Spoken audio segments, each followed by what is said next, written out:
In Brockton, we swing for the fences so we can touch home. We coach in Brockton to instill the teamwork that builds a great winning tradition. We do business in Brockton because here you can find a taste of home away from home. We keep our company in Brockton because we love this city. I study and learn in Brockton to achieve my goals. When Brockton is home, everything is within reach.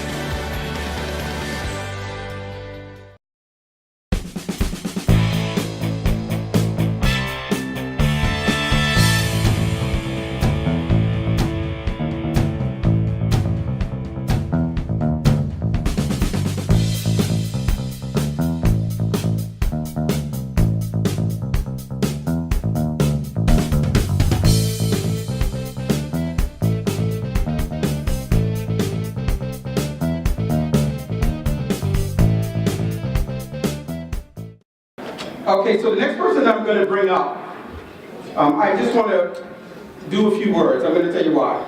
So there was a little bit of rough riding with respect to the NAACP and our communications around the parking officer incident.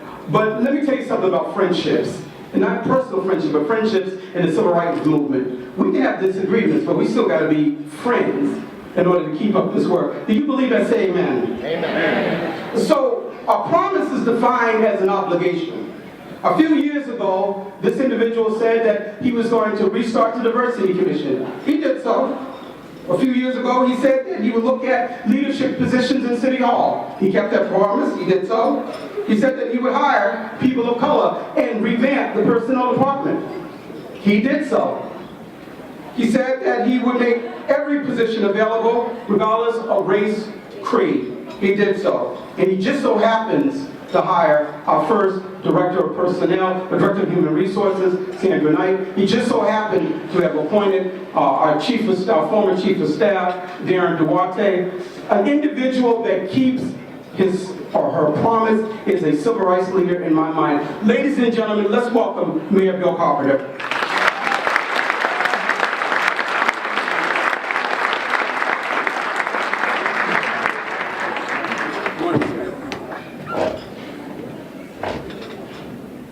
Well, good morning. Pleasure to be here with you.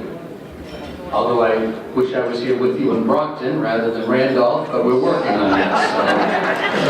So we'll be ready for you next year. We'll be ready for you next year. So I appreciate all those folks you introduced, and I feel obligated to add one more because this past year I also hired Tobias Cowens as my Deputy Chief of Staff.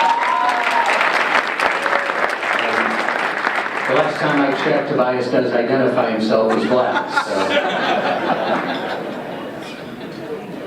I thought this morning I would share a little different perspective, a mayor's perspective on civil rights and the challenges we face today and the challenges that we was talking about in 1963.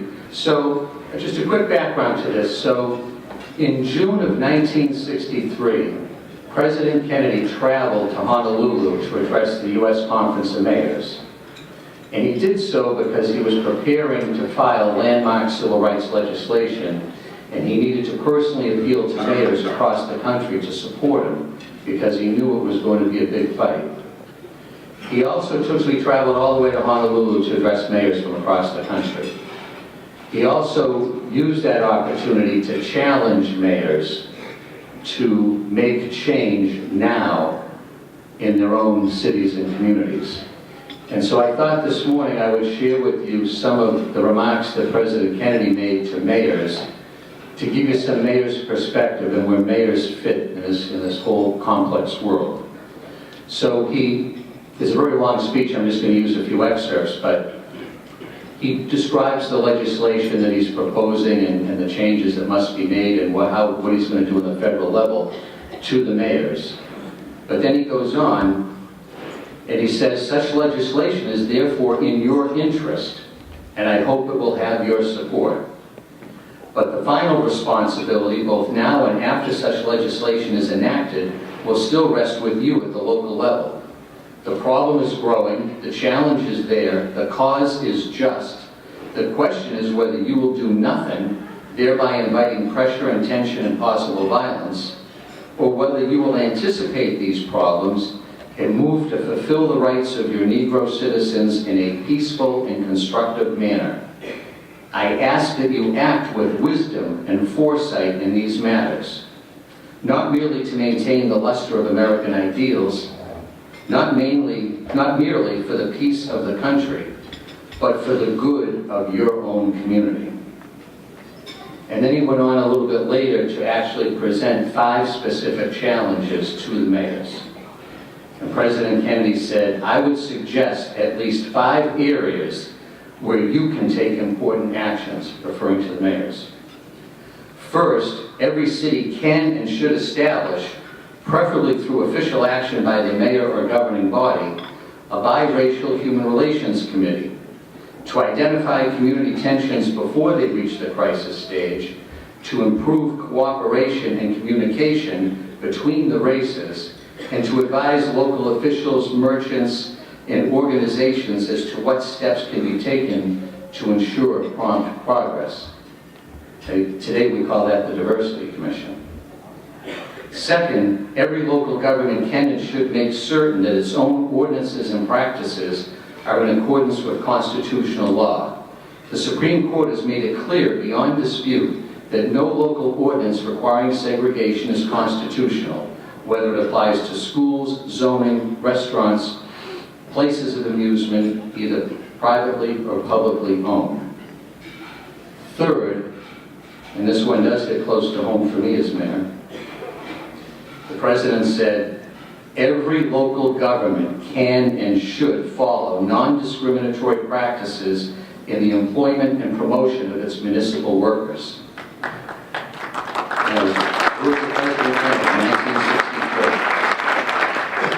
No group of taxpayers or voters should be excluded from the payrolls of your police, fire, school, and other departments.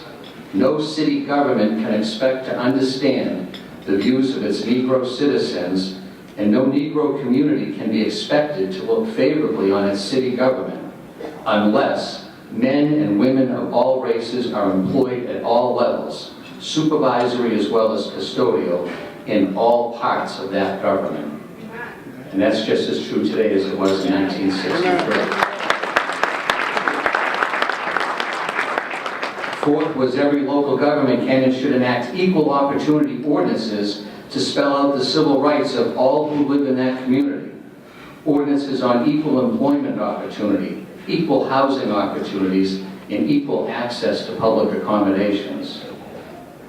And fifth, JFK said to the mayors, I urge each of you personally to undertake a special campaign this summer to your own community to lessen unemployment among the unskilled of both races by reducing school dropouts. Tell your young people to stay in school.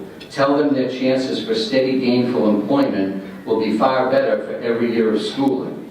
Tell them that unemployment among 16 to 21-year-olds is already at the million mark with more on the way. For as the number of young job seekers grows, the proportion of unskilled jobs drops. And I think we're just as worried about young people 16 to 21 today as we were in 1963. So finally, President Kennedy wrapped up by saying, in conclusion, may I say this, improvement of race relations and the fulfillment of human rights is a continuing problem and challenge. I do not propose to limit our mutual concern to this one brief address. I hope to meet with many of you in the White House in the near future. But justice cannot wait for too many meetings. It cannot wait the action of the Congress or even the courts. We face a moment of moral and constitutional crisis, and men of generosity and vision must make themselves heard in every part of the land. I do not say that all men are equal in their ability, character, and motivation. I do say that every American should be given a fair chance to develop in full whatever talents he has and to share equally in the American dream. So on your return from this conference, you can set an example in your communities to which the timid can rally and which those clinging to the past cannot ignore. I ask you to join with me here and now in recognizing the rights of all Americans, in guiding along constructive channels the attainment of a peaceful revolution which will not only avoid disaster, but fulfill our highest obligations. Those words by JFK nearly 56 years ago still resonate today. So on this day that we celebrate the life and legacy and teachings of Dr. King, I am reminded of Dr. King's words, "The time is always right to do what is right."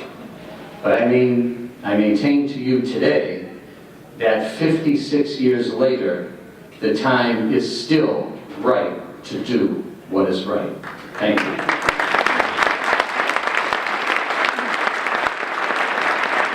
We're the largest privately held office supplier in the country right now, and it's coming out of Brockton, Massachusetts. Kenworth has had a good experience in Brockton. The big selling point for Kenworth going to Brockton was easy highway access and a city that would be easy to work with to get a nicely renovated facility up and running quickly. This is home. We love where we're at right now. And why would anybody not want to come to Brockton and go out there and try to shoot for the same kind of dreams with their company? Business investments are helping to build a new Brockton.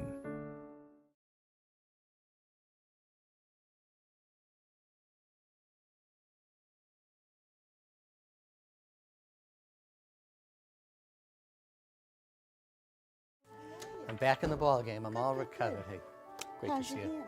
Beautiful. Are you sure? Yeah.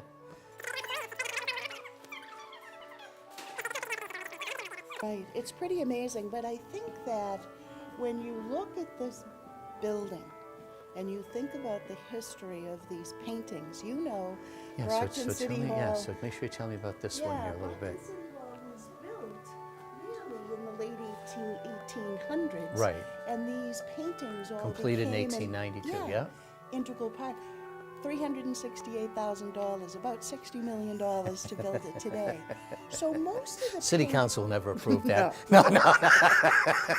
Most of the paintings that you see around us are of battle scenes of Right. the Civil War. Right. But I think what's very, very poignant as we honor Frederick Douglass on his 200th birthday is this painting called The Spirit of 1861. Yeah. Almost didn't make it into the collection. You can see there's the Angel of Freedom that's Yeah. pointing to the north Yeah. around the campfire. And if you look very carefully, there's a slave Right, yeah. cowering in fear Right. because the slave hunters with their dogs and with their hand clips Yeah. are ready to take them back into captivity. So this Yeah. was a fairly controversial Back image in those times, to yeah. put up back in Yeah. those days. And so it says a lot about the fortitude of Brocktonians to say, Right. no, this is part of the story that we Right. really want Right. to Well, and this is a part, tell. you know, Brockton is a stop on the Underground Railroad, was certainly, this is an important piece of our history. Yeah, you know? it absolutely is. And I think the other thing that's different is, as you look at this exhibit, Oops. what we really do to connect Frederick Douglass to our community is to talk about the ways he's connected to our diversity. Right. You know, we're about equidistant between New Bedford, where Douglass lived Right. in 1838, and then Lynn, where he lived in 1842. Yeah. So we can't say that he lived here. We know Right. he spoke here. Right. But what we can say is when he went to New Bedford, the first free black men he probably ever saw were Cape Verdean shipbuilders. Yeah. When he talked about freedom on a global scale, we know that he was inspired by Toussaint Louverture and Haiti, and actually served as minister to Haiti. Yeah. We know that he stood next to Daniel O'Connell for the right of the Irish to vote, and our community garden, the little corner of Right. the street, is Patty Lane. Right. Yeah. So I think that all of And also the those- women's suffrage movement. and the women's Yeah. suffrage movement and the work that he did, not only trying to get the vote for black men, but also for women. So we really wanted to share this exhibit with everyone in the bicentennial Yeah. community. You know that we're joining cities like Washington, D.C., Right. New York City, Yeah. Paris, France, in a year long. And New Bedford, I know and I saw New Bedford and having a, Lynn. yeah. Yeah, absolutely.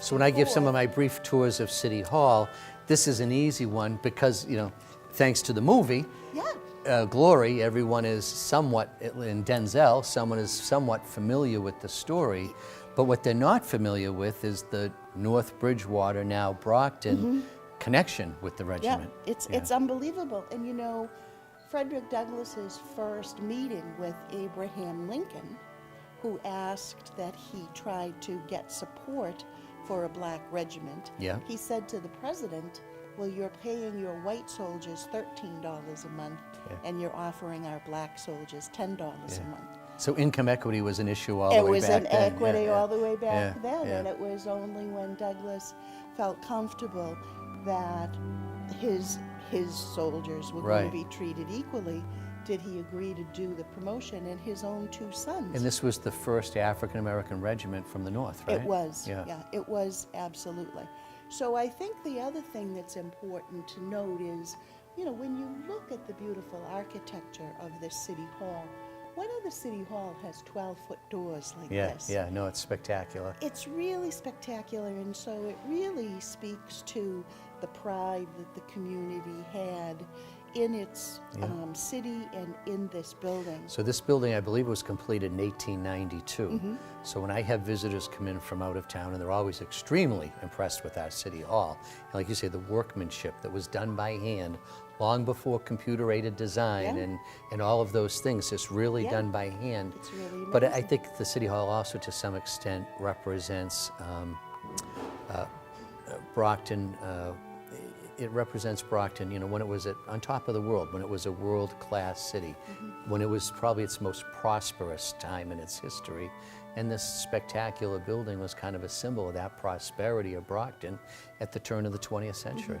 I think that we are ahead of the curve with diversity as people come to recognize what a modern 21st century American city is going to look like. I think Brockton is going to be one of the first cities to look like that. And you know, you still have me thinking about the 54th Massachusetts.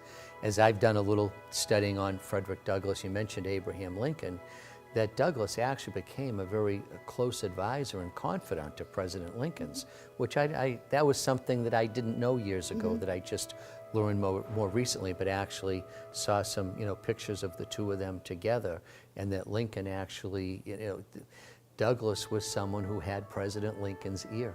Absolutely, and you know, at the beginning, there was not such a cordial relationship because President Lincoln really believed that there was some basis for slavery in the Constitution, and he really believed that he could save the Union without abolishing slavery.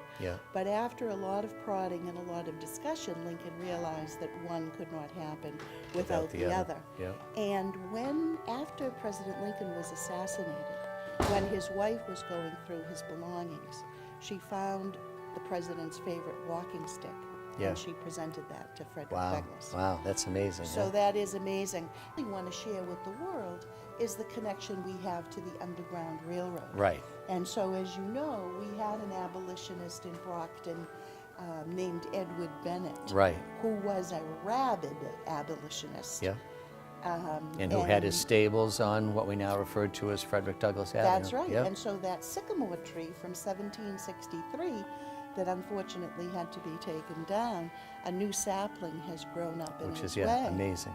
But Mr. Bennett would go to the meetings, the abolitionist meetings, and say things like, well, I have a delivery of wool coming in, and I better get back to the stables to take care of it.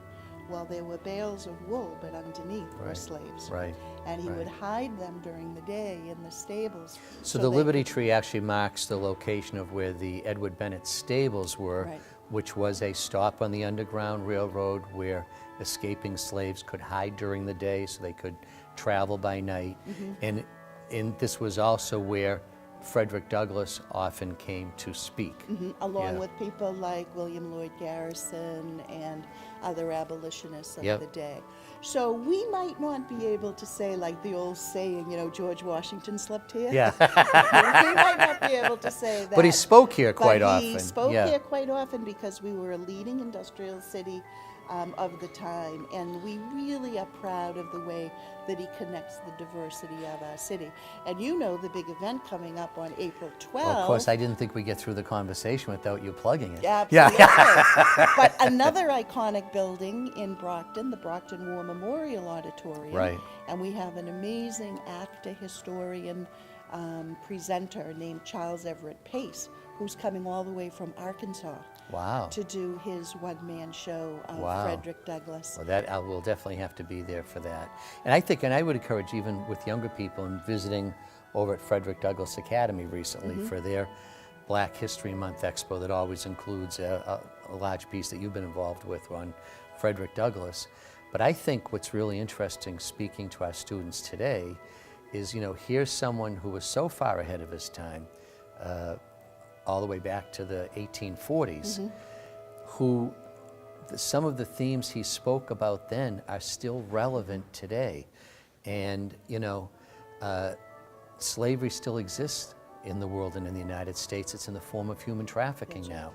And the things that he wrote back in the 1800s are still relevant today and still remind us that we need to be just as diligent in overcoming and eliminating human trafficking, which is the slavery in America of the 21st century. Absolutely, and I think that's why this bicentennial celebration is so important and why so many other cities are joining in to bring those themes to the forefront. So I'm really proud of Brockton to join in the bicentennial. So we'll have to, perhaps I'll try inviting the mayors of New Bedford and Lynn to see if we can get them to come to the Douglass performance. It would be wonderful. Yeah. And you know what? The next time you're at the U.S. Mayor's Conference, find the mayor of Cincinnati.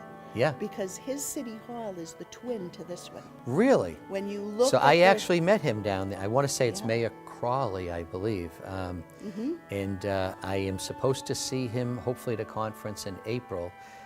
He is heading up the Public Safety and Policing Subcommittee for the mayors now, and 21st century policing is a very hot topic with mayors. But anyhow, I did have the opportunity to meet him briefly and looking forward to seeing him in April, but I did not know that about the city halls. Richardson Romanesque. They could, if you put them side by side, they wouldn't be identical twins, but they'd be fraternal twins.